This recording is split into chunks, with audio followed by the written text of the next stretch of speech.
Good evening everyone. Audio video clear है आप लोगों तक? हाँ जी।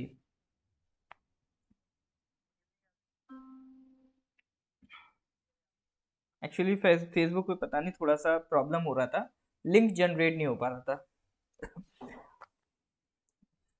मैं आपको लिंक क्लास का भेज रहा हूँ, वीडियो कोई और ओपन हो रहा है, तो इस चक्कर में आज हम लोग क्लास शिफ्ट कर लिए हैं यूट्यूब पे। ठीक है, चलो जी। तो वैसे काफ़ी टाइम वेस्ट हो गया आज, तो ज़्यादा और नहीं करेंगे। ठीक है, तो मार्च का करंट अफेयर्स हमने पिछली क्लास में स्टार्ट कर दिया था। 10 क्वेश्चंस हो गए थे। इसके आगे के क्वेश्चंस हमें आगे करने हैं ना। जैसे इस क्वेश्चन का आंसर दीजिए। Recently $3.9 billion 2880 megawatt Dibang project जो अप्रूव हुआ है वो किस स्टेट में है? ठीक है, तो इसका करेक्ट आंसर सर आप मेरे को बताइए।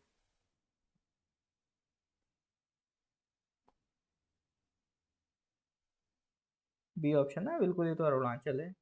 हाँ, एक्चुअली यूट्यूब पे ही क्लास हम कराएं, लेकिन हमारा जो मैक्सिमम स्टूडेंट्स है ना वो फेसबुक से जुड़ा हुआ है, तो इसलिए हमें फेसबुक पे क्लास करानी पड़ती है, क्योंकि फेसबुक के चक्कर में क्या होता है ना, यूट्यूब के चक्कर में कई स्टूडेंट्स का क्लास मिस हो जाता है। दिस इज द प्रॉब्लम ना।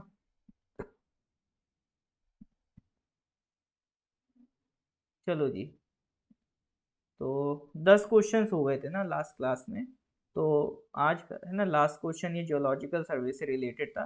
ये देवगढ़, केंदुझार और मयूरभंज ये आपके उड़ीसा के डिस्ट्रिक्ट हैं। तो आज का सर स्टार्ट करते हैं, ज़्यादा डिले नहीं करेंगे। क्वेश्चन नंबर 11 से स्टार्ट करते हैं।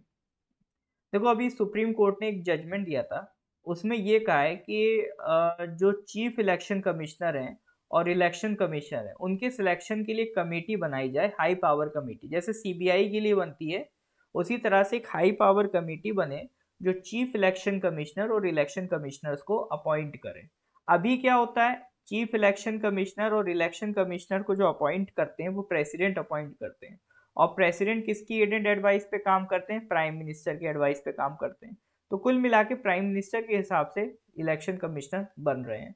तो सुप्रीम कोर्ट ने ये कहा है कि election commissioner, chief election commissioner के लिए कमेटी बने, उस कमेटी में आपका प्राइम मिनिस्टर हो और लीडर ऑफ अपोजिशन हो, और एक और मेंबर की बात करी। ठीक है, एक तो प्राइम मिनिस्टर हो गए, एक लीडर ऑफ अपोजिशन हो गए, एक थर्ड पर्सन की और बात करी है।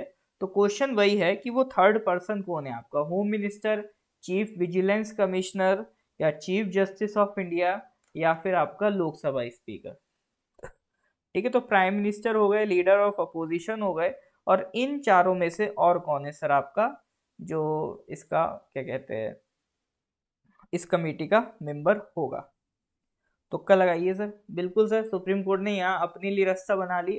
सुप्रीम कोर्ट ने कहा तीसरे पर्सन हम ही को रख लो। ठीक है, यही तीन मेंबर मिलके सीबीआई के डायरेक्टर को अपॉइंट करते हैं। ठीक है, इसी तरह से सुप्रीम कोर्ट ने कहा ये तीनों मिलके किसको सिलेक्ट करें? इलेक्शन कमिश्नर और chief election commissioner.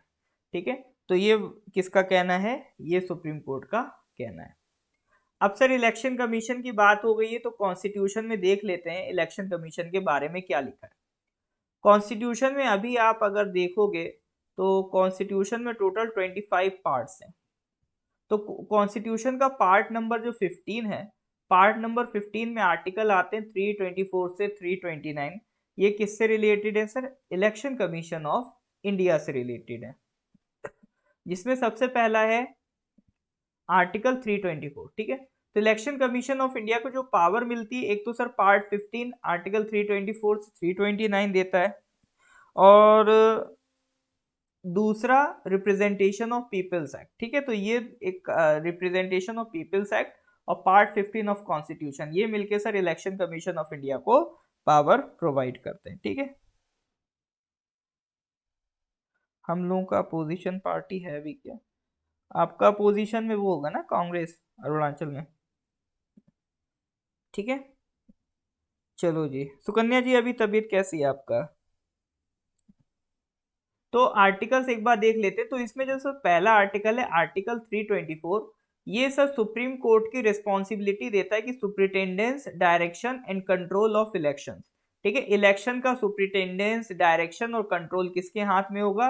Election commission के हाथ में होगा। ठीक है, इसी तरह से आर्टिकल 325 है, 325 है, no person to be in eligible for inclusion और in claim to be included in a special electoral roll on the ground of religion, race, caste और सेक्स।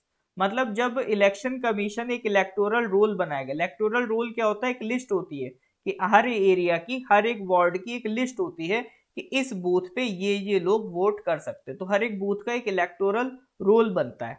ठीक है, तो उस इलेक्टोरल रोल में जो भी नाम लिखा जाएगा, ठीक है, जो भी इंक्लूजन होगा, वो किसी रिलीजन, रेस, कास्ट या सेक्स के बेसिस पे नहीं होगा। इलेक्टोरल रोल का सीधा फंडा होगा, अगर कोई 18 ईयर से अबव एज का है तो उसका नाम इलेक्टोरल रोल में इंक्लूड किया जाएगा। ठीक है, उसको ऐसा नहीं किसी और रीजन की वजह से इंक्लूड किया जाए, सिर्फ और सिर्फ अगर वो 18 साल से ऊपर है तो उसमें इंक्लूड कर लिया जाएगा, अगर वो उस एरिया का रहने वाला है। ठीक है, मतलब किसी भी तरह का यहाँ पर डिस्क्रिमिनेशन नहीं है। इसीलिए हम कहते हैं यहाँ पर क्या है? Universal adult franchise. लेकिन ये ध्यान रखना कि आर्टिकल 325 से वोटिंग राइट नहीं मिल रहा है, right to remain in electoral roll मिल रहा है। ठीक है, वोट करने का अधिकार की बात नहीं हो रही है, यहाँ पर बात हो रही है कि इलेक्टोरल रोल में आप जो नेमिंग है, इंक्लूजन है, उसमें किसी तरह का डिस्क्रिमिनेशन नहीं होगा। ठीक है, ओके, फीवर है, ओके नेमी जी आप भी ध्यान रखिए अपनी तबीयत का। ठीक है, तो कन्या जी आप भी ध्यान रखिए अपनी तबीयत का ना। ठीक है, चलो तो आगे बढ़ते हैं सर। आर्टिकल 326 क्या कहता है? आर्टिकल 326 भी यही कहता है कि भैया जो लोकसभा के इलेक्शन होंगे और लेजिस्लेटिव असेंबली ऑफ स्टेट के इलेक्शन होंगे वो एडल्ट सफराज के बेसिस पे होंगे, यानी अगर 18 प्लस हैं तो वो वोट कर सकते हैं, किसी तरह का डिस्क्रिमिनेशन नहीं होगा। ठीक है, और इलेक्शन टू लेजिस्लेचर से रिलेटेड, मतलब इलेक्शन कमीशन जो भी इलेक्शंस कराएगा उससे रिलेटेड जो भी लॉज बनाने की पावर है वो किसके पास है? पार्लियामेंट के पास है। ये आर्टिकल 327 कहता है। ठीक है,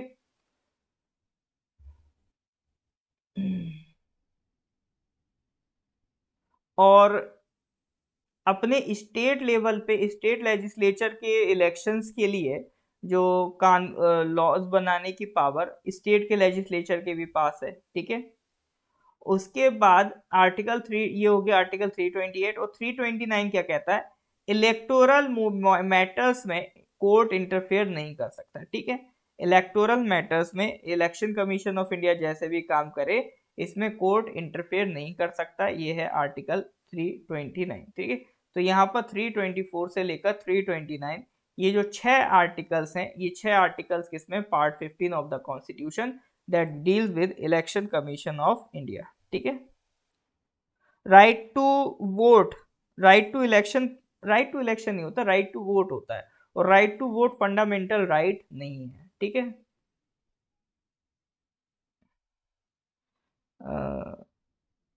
इस टाइम सब लोग सेहत का ना थोड़ा ध्यान रखो। इस टाइम थोड़ा सा मामला ना सर्दी की वजह से खराब चल रहा है ना, तो अपना सेहत का ध्यान रखिए। काफी लोगों के साथ प्रॉब्लम चल रहा है इस चीज का। चलो ठीक है, नेक्स्ट क्वेश्चन आ जाओ sir. Question number 12। Recently the fourth edition of national youth parliament festival 2023 was held in New Delhi. It was organized by which of the following ministries?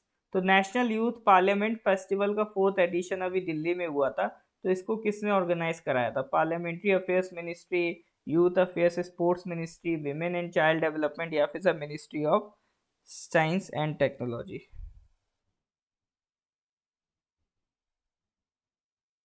Answer 11 का क्वेश्चन क्या है? आंसर 11 का question, question 11 तू देख लो ना।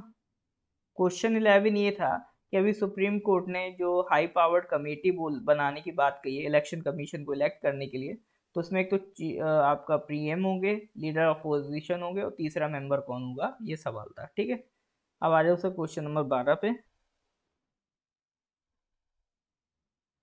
मेरा current affairs तो शरीफ लड़का थे कहाँ पे इतने दिन? फेसबुक में दूसरे नाम से हैं क्या आप?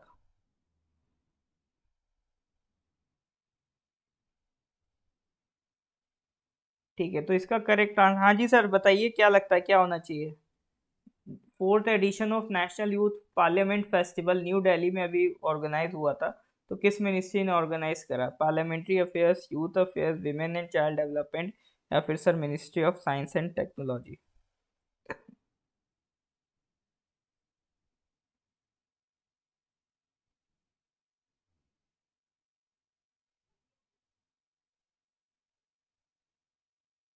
Okay sir.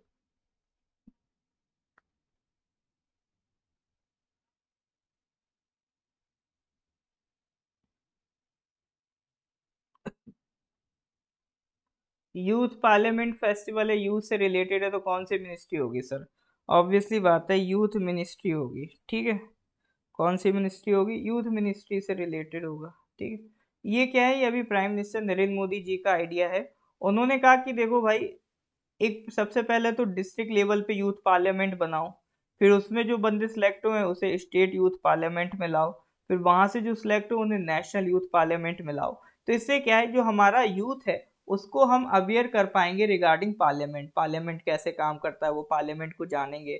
तो कल उनके अंदर भी एक कह सकते हो क्यूरोसिटी होगी कि देश में नेता बने, देश के पॉलिटिशियन बन के देश के भविष्य के बारे में काम करें। जैसे हम लोग इसरो कई सारे प्रोग्राम्स कराता रहता है, विजिट कराता रहता है बच्चों को साइंस की तरफ उनको मोटिवेट करने के लिए, इसी तरह से ये जो पार्लियामेंट्स हैं ये यूथ को मोटिवेट करेंगे कि वो भी कल चल के आगे चल के पॉलिटिक्स में हिस्सा लें, ठीक है। चलो छोटा सा सवाल था, नेक्स्ट क्वेश्चन पे आ जाओ। अब क्वेश्चन नंबर 13।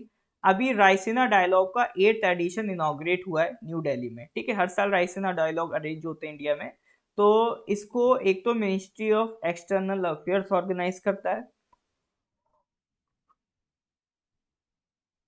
और मिनिस्ट्री ऑफ एक्सटर्नल अफेयर्स के अलावा एक और बॉडी है जो सर इसमें आपका पार्टिसिपेट करती है रायसीना डायलॉग में, ठीक है। तो अभी प्रधानमंत्री नरेंद्र मोदी ने 8th एडिशन इनॉग्रेट किया रायसीना डायलॉग का।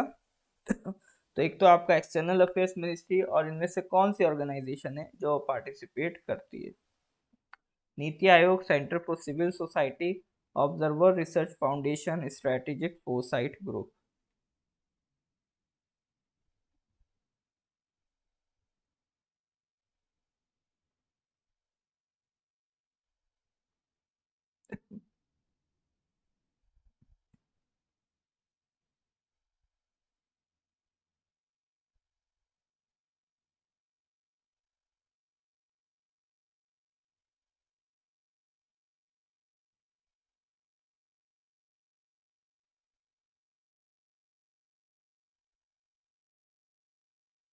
बताइए सर, लगाइए तुक्का।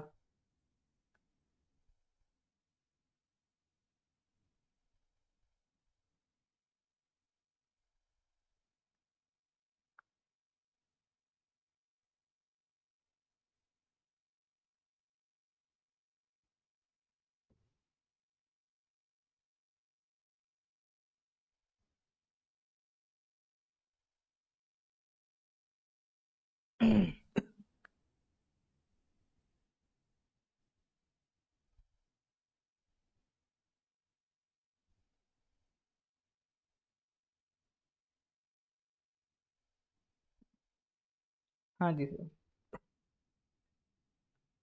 हाँ, तो मिनिस्ट्री ऑफ एक्सटर्नल अफेयर्स के साथ आपका ऑब्जर्वर रिसर्च फाउंडेशन भी इन्वॉल्व है ये डायलॉग में, ठीक है।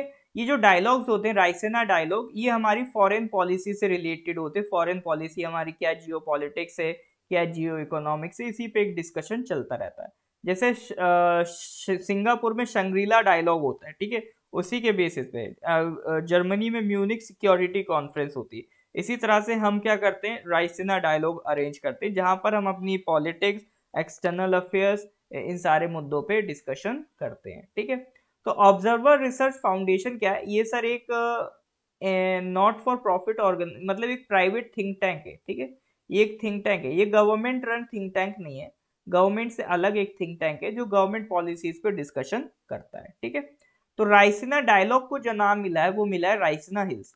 दिल्ली में राइसिना हिल्स है, और इसी राइसिना हिल्स पे आप देखोगे आपका president office, president house, Rashtrapati Bhavan, prime minister's office, और जितने भी मतलब इंपॉर्टेंट ऑफिस हैं इसी हिल्स के किनारे बसे हुए हैं, ठीक है। यहाँ रायसीना हिल्स है और इधर इसके सारे अपने गवर्नमेंट ऑफिस हैं, ठीक है। तो इसी रायसीना हिल्स के नाम से हमने क्या क्रिएट कर लिया, रायसीना डायलॉग, ठीक है। तो ये हो गया सर क्वेश्चन नंबर 13। नेक्स्ट आ जाओ question number 14। Recently a virtual hackathon lifeathon was jointly organised by NITI Aayog and which of the following organisations, ठीक है। अभी एक हैकाथॉन है जिसका नाम है लाइफाथॉन, वो एक तो नीति आयोग और इनमें से किसने मिलके ऑर्गेनाइज किए।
ऑलराइट सर, तो ये कौन है आपका, यूनाइटेड नेशंस डेवलपमेंट प्रोग्राम, ठीक है।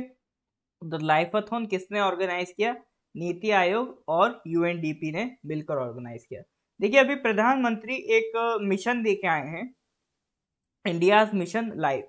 तो एक लाइफ कैंपेन भारत सरकार चला रहा है। लाइफ कैंपेन के तहत सरकार लोगों को अवेयर करना चाहती है रिगार्डिंग क्लाइमेट चेंज, यानी वो कहती है कि सरकार का कहना है कि as per the climate change हम अपने लाइफ स्टाइल को अडॉप्ट करें, लाइफ स्टाइल को चेंज करें, कि जैसे हम अपनी डेली लाइफ में प्लास्टिक के यूज को कम कर दें, ठीक है। अपनी डेली लाइफ में हम जहाँ पर भी क्लाइमेट चेंज के लिए पॉसिबल हो, कि जैसे अगर हम अपना प्राइवेट कार ना यूज करके हम अपना पब्लिक ट्रांसपोर्ट यूज करें जिससे पॉल्यूशन कम हो, इलेक्ट्रिक व्हीकल परचेज करें, ठीक है।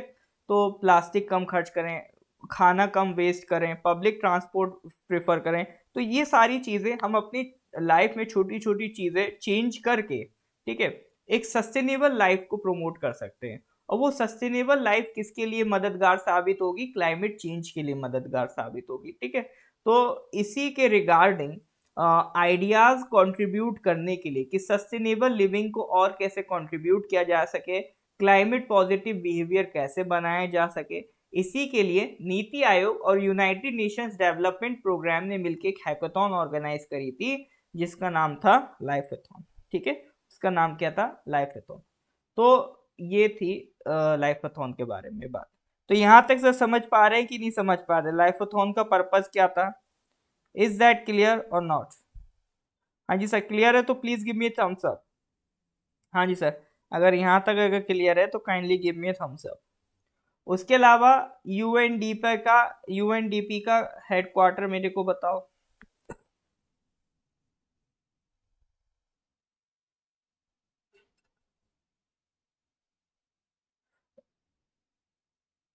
नहीं शरीफ लड़का, वो ओआरएफ ही करता है सर, ठीक है। ओआरएफ और एक्सटर्नल अफेयर्स मिनिस्ट्री करते हैं सर।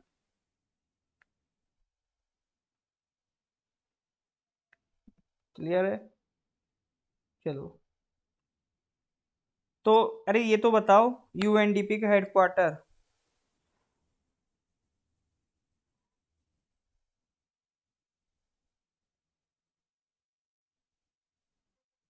और यूएनईपी नहीं पूछा, यूएनईपी का नैरोबी केन्या है, यूएनडीपी का यूएस है, बिल्कुल न्यूयॉर्क यूएस है, ठीक है।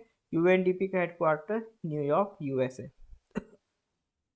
पहले क्वेश्चन नंबर 15 पे आ जाओ sir. Recently India's national centre for biological sciences Bengaluru have developed India's first and only DNA vaccine candidate, ठीक है। बेंगलुरु जो India national centre for biological sciences Bengaluru है, have developed India's first only DNA vaccine candidate for which of the following diseases? अच्छा, सबसे पहली चीज इसका answer दो तो ये समझ लो वैक्सीन कैंडिडेट क्या होता है। वैक्सीन कैंडिडेट का मतलब होता है ये एक वैक्सीन रेडी तो हो गई है लेकिन अभी इसे गवर्नमेंट का अप्रूवल नहीं मिला है।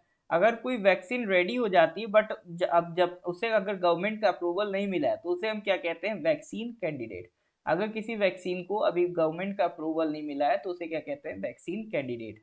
तो किस डिसीज के लिए इंडिया की पहली और इकलौती डीएनए वैक्सीन कैंडिडेट है जिसे किसने डेवलप किया है? India's national centre for biological scientist ने, बायोलॉजिकल साइंसेस बेंगलुरु के। तो India first and only DNA vaccine develop की है। तो वो किस डिसीज के लिए? डेंगू के लिए है, टाइफाइड के लिए है, मलेरिया के लिए है, या फिर सर आपका ट्यूबरक्लोसिस के लिए? ओके, तो ट्यूबरक्लोसिस क्यों तुक्का लगा रहे हैं? ट्यूबरक्लोसिस के लिए हमारे पास ऑलरेडी बीसीजी वैक्सीन है। ये जो वैक्सीन डेवलप की गई है ये डेंगू के लिए वैक्सीन डेवलप की गई है। ठीक है, डीएनए वैक्सीन का मतलब क्या होता है? ठीक है, डीएनए वैक्सीन में हम लोग डीएनए के इस छोटे से पीस का यूज करते हैं, उसकी मदद से वैक्सीन डेवलप करते हैं। ठीक है, तो इस डीएनए को डायरेक्टली बॉडी के सेल में डाल दिया जाता है। सेल में डालने के बाद वो इसको एक फॉरेन एलिमेंट की तरह इस एंटीजन को रिकॉग्नाइज करता है और उसके अगेंस्ट इम्यून सिस्टम डेवलप करता है। ठीक है, इसके पहले अगर दुनिया की और इंडिया की पहली सेल्फ मेड अगर डीएनए वैक्सीन कोविड 19 की अगर हम बात करें तो वो थी जाइकोव डी। ठीक है, तो जाइकोव डी डीएनए वैक्सीन थी, बाकी कोई भी वैक्सीन आपका डीएनए वैक्सीन नहीं थी। तो ये दुनिया की पहली और इंडिया की पहली खुद की बनाई हुई डीएनए बेस्ड वैक्सीन थी कोविड 19 की। ठीक है, तो डीएनए बेस्ड और किसी ने कोविड 19 की वैक्सीन इतनी पहले नहीं बनाई थी। इसके अलावा डेंगू सर किससे होता है? सबसे इंपॉर्टेंट तो यही पार्ट है, डेंगू किससे होता है? तो डेंगू के लिए सर एक आपका पैरासाइट रेस्पॉन्सिबल है। ठीक है, इसे मॉस्किटो बॉर्न ट्रॉपिकल डिसीज। इसके लिए डेंगू वायरस है। डेंगू वायरस का नाम क्या है? Genus flavivirus. ठीक है, तो डेंगू एक वायरस से होता है जिसका नाम है जेनस फ्लैवी वायरस। और इस वायरस को लेके कौन आता है? इसको सर एक मच्छर लेके आता है जिसको एडिस एजिप्टाई कहते हैं। डेंगू फैलाने वाला जो मच्छर है उसे क्या कहते हैं? Aedes aegypti.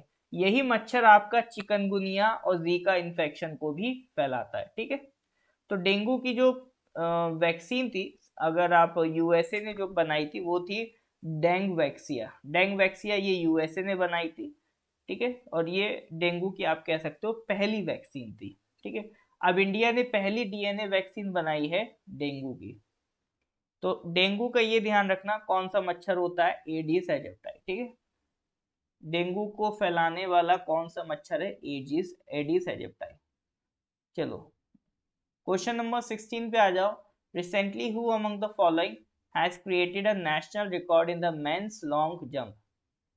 Mains long jump में किसने नेशनल रिकॉर्ड क्रिएट किया है? मोहम्मद अनीस याहिया, ऋषभ ऋषिश्वर, एम श्रीशंकर या जैस्मिन एल्ड्रिन? ठीक है, तो इसका जल्दी से मैं करेक्ट आंसर बता देता हूँ, जैस्मिन एल्ड्रिन। ठीक है, set a new national record in men's long jump at the second Indian Open Gems competition at Inspire Institute of Sport in Bellary, Karnataka.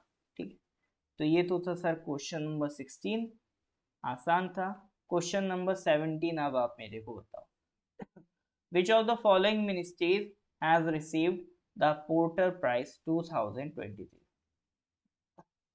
Which of the following ministries has received the Porter Prize 2023? Health and Family Welfare Ministry, Women and Child Development, Ministry of Science and Technology या फिर Ministry of Commerce and Industry?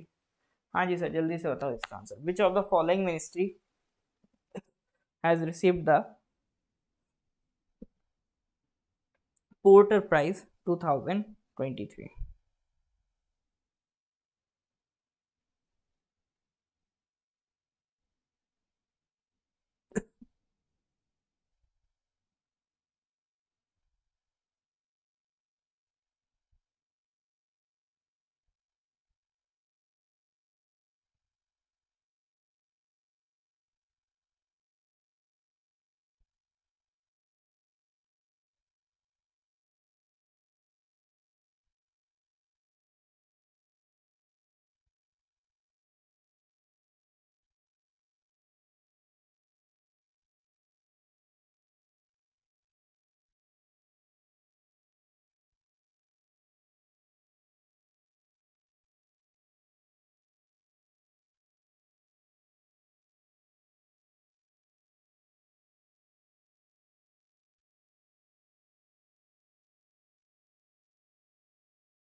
Okay, कोई बात नहीं सुकन्या जी, कोई दिक्कत नहीं। ये भी डाउट लग रहा है। ठीक है सर, तो करेक्ट आंसर देखते हैं। पोर्टर प्राइज किस मिनिस्ट्री को मिला? Health and family welfare ministry को ये अवार्ड दिया गया। ठीक है, तो ये अगर कोई भी गवर्नमेंट आपका मतलब जिसका मैनेजमेंट अच्छा रहता है उसको ये अवार्ड दिया जाता है। ठीक है, तो अभी जो ये भारत सरकार को अवार्ड दिया गया है कि जिस तरह से भारत की स्ट्रेटेजी थी गवर्नमेंट की कोविड-19 को मैनेज करने की। ठीक है, तो उस चीज को ध्यान में रखते हुए कि किस तरह से कोविड-19 को इंडियन गवर्नमेंट ने मैनेज किया, तो उसी को ध्यान में रखते हुए health and family welfare ministry को ये पोर्टर प्राइज दिया गया है। ठीक है, तो ये पोर्टर प्राइज जो आपका माइकल ई पोर्टर थे, एक इकोनॉमिस्ट थे, उनके नाम पर ये अवार्ड रखा गया है। ठीक है, तो जो भी इकोनॉमी या अच्छे मैनेजमेंट के काम करते हैं जो भी इंस्टीट्यूशन, उसको ये अवार्ड दिया जाता है। ठीक है, तो ये पोर्टर प्राइज अभी किसको मिला है? Health and family welfare ministry को मिला है। तो हेल्थ मिनिस्टर कौन है सर हमारे? अभी करंट में अगर मैं बात करूं हेल्थ मिनिस्टर, तो वो कौन है? हाँ जी सर, अभी करंट में अगर मैं आपसे पूछूं हेल्थ मिनिस्टर, तो क्या लगता है कौन है?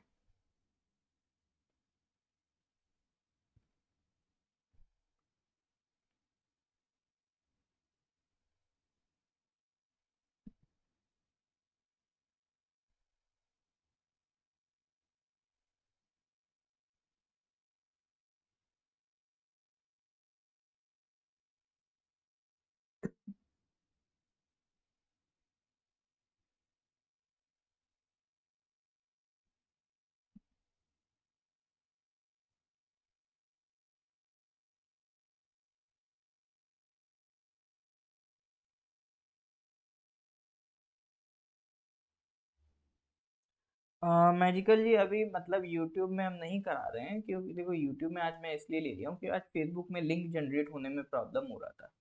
अब उसमें क्या है ना, फेसबुक में कई स्टूडेंट हमारे वो फेसबुक पेज के फॉलोअर्स हैं, तो उससे वो क्लास में आते हैं ना, तो उनको दिक्कत हो जाएगी अगर हम फेसबुक में क्लास नहीं कराते हैं। इस वजह से हम फेसबुक में क्लास करा रहे हैं। फेसबुक में ही चलेगा आगे भी। हाँ बिल्कुल सर, तो जो मनसुख मांडविया जी हैं वो हमारे हेल्थ मिनिस्टर हैं। ठीक है, भूल गए थे, चलो रिवाइज हो गया।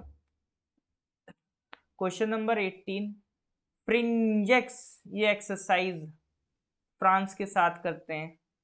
ठीक है, तो इसके लिए joint military exercise exercise India के किस स्टेट में हो रही है? ठीक है, इसमें देखो स्टेट इतना इंपॉर्टेंट नहीं है, एक्सरसाइज का नाम ज्यादा इंपॉर्टेंट है। फ्रिंजेक्स, फ्रिंजेक्स किसके साथ हो रही है? फ्रांस के साथ हो रही है। ठीक है, तो किस स्टेट के साथ हो रही है? तुक्का लगा सकते हो, correct answer is Kerala. फ्रिंजेक्स exercise India में किस स्टेट में हो रही है? केरला में हो रही है। ठीक है, तो फ्रिंजेक्स में है ही है सर आपका फ्रांस प्लस इंडिया, तो मिलके क्या बनता है? फ्रिंजेक्स। अब देखो फ्रांस की लोकेशन इंपॉर्टेंट है, उसे ध्यान रखना। ये देखो फ्रांस और ये यूके, इन दोनों के बीच में एक नैरो वाटर चैनल है, इसकी को इंग्लिश चैनल कहते हैं। ठीक है, जो पानी का पैसेज है नैरो वाटर चैनल, इसे कहते हैं इंग्लिश चैनल। फ्रांस से सर आपका बॉर्डरिंग कंट्रीज देखो, ये स्पेन है। ठीक है, और इसी एरिया को आइबेरियन पेनिनसुला भी कहते हैं। ठीक है, ये स्पेन है। इधर इटली के जस्ट नीचे एक आइलैंड है, कोर्सिका आइलैंड। ये कोर्सिका आइलैंड किसका है सर आपका? ये इटली का नहीं है, सॉरी, ये फ्रांस का आइलैंड है। ठीक है, और इस कोर्सिका के नीचे सार्डिनिया आइलैंड है, ये इटली का है। तो फ्रांस का ये कोर्सिका आइलैंड भी है। फ्रांस की बॉर्डरिंग कंट्रीज देख सकते हो, इधर सर आपका बेल्जियम है, फिर लग्जमबर्ग है, फिर इधर आपका जर्मनी है। ठीक है, फ्रांस का एक बड़ा बॉर्डर जर्मनी से भी लग रहा है। इधर आपका स्विट्जरलैंड है, और इधर सर आपका इटली है। ठीक है, और इधर नीचे आपका स्पेन है। तो ये बॉर्डरिंग कंट्रीज हैं फ्रांस के। तो फ्रांस की लोकेशन आप अच्छे से देख सकते हो, बिल्कुल यूरोप का सबसे वेस्ट में आपको फ्रांस देखने को मिलेगा। सबसे वेस्ट में आपका फ्रांस हो गया, फिर इधर क्या हो गया सर आपका स्पेन। तो ये सब आपकी क्या है? यूरोपियन कंट्रीज है। फिर इधर आ जाओगे ऑस्ट्रिया हंगेरी, ये सब क्या है सर आपका? ये आपका ईस्टर्न यूरोपियन कंट्रीज है। ठीक है, ये ईस्ट यूरोप हो जाता है।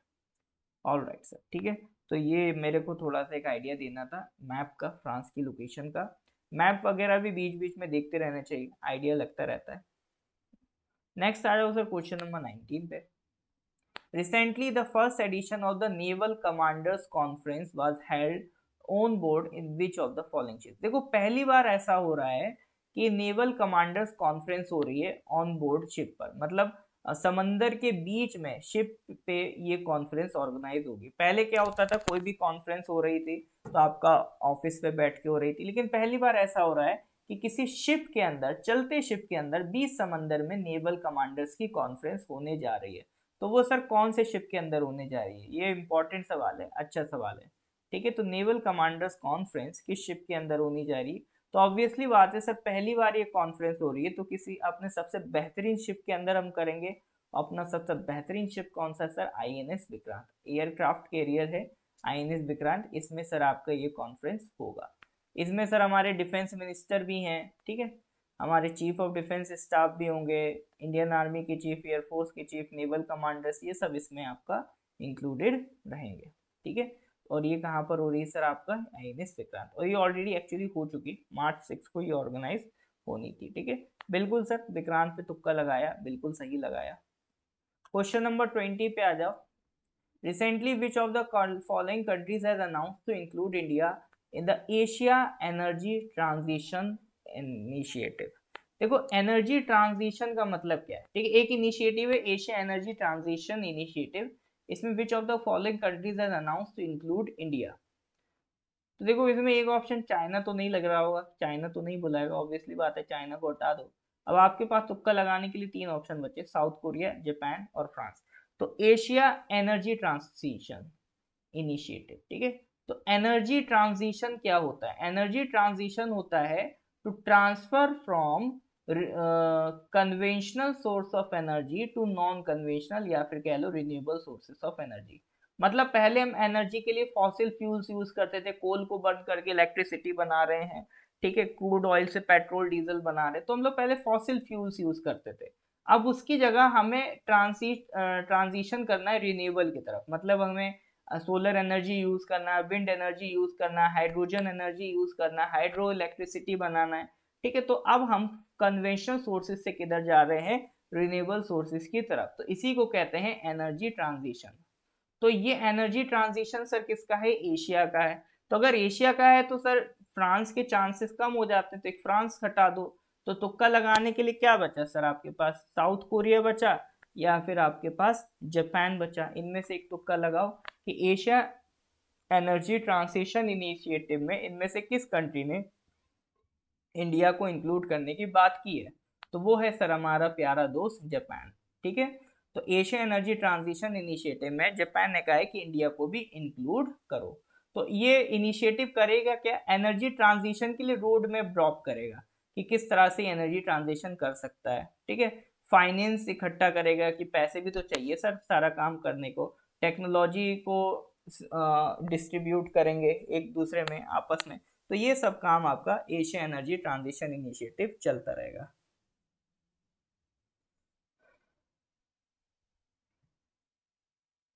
बिल्कुल पाके जी, इसी तरह से लॉजिक लगा लगा के क्वेश्चन अटेम्प्ट करने हैं। ठीक है, पाके जी ने बिल्कुल लॉजिक से सेट करके आपका आंसर दिया, इसी तरह से आपको भी एग्जाम में लॉजिक लगा लगा के क्वेश्चन अटेम्प्ट करने हैं ना।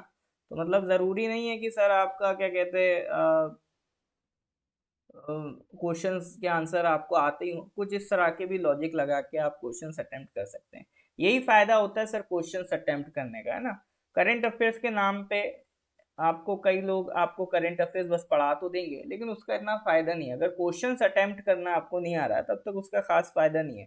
तो इसीलिए यहाँ पर डायरेक्ट हम क्वेश्चन अटेम्प्ट करते हैं, उसी के थ्रू क्वेश्चन के कंसेप्ट भी सीखते हैं, तो दोनों ही चीजें आपकी एक साथ चलती रहती। तो जो लोग बहुत पहले से हमारे साथ जुड़े वो इस बात को समझ सकते हैं कि अब वो उनकी एक हैबिट डेवलप हो गई है क्वेश्चंस को करेक्ट करने की। जो क्वेश्चंस नहीं भी आते हैं तो कुछ क्वेश्चंस वो कॉमन सेंस का यूज करके अटेम्प्ट कर पाते हैं। ठीक है सर, चलिए तो आज ये क्वेश्चन नंबर 20 तक ही डिस्कस करेंगे, आज ऑलरेडी बहुत ज़्यादा डिले हो गया ये लिंक के चक्कर में। ठीक है, तो इसके आगे के क्वेश्चन फिर सर हम लोग अगली क्लास में डिस्कस करेंगे। ठीक है, चलिए फिर तो ध्यान रखिएगा अपना, मिलते हैं फिर अगली क्लास में। लेक्चर अच्छा लगाओ तो इसको लाइक करिए, अपने कलीग्स के साथ शेयर करिए ना।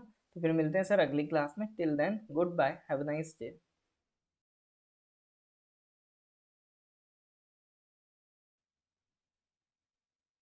शरीफ लड़का आपको शायद खबर नहीं मिली, अभी हम ईटानगर में ही है हमारा। ईटानगर और नाहरलगुन दोनों जगह बैच चल रहा है, तो आप ज्वाइन कर सकते हैं। ठीक है, ऊपर जो नंबर लिखा है यहाँ पर कॉल बस व्हाट्सएप कर दीजिएगा। ईटानगर नाहरलगुन दोनों जगह अभी हमारा क्लासेस चल रहा है। ठीक है, फेसबुक पेज पे जाके और इन्फॉर्मेशन मिल जाएगी आपको।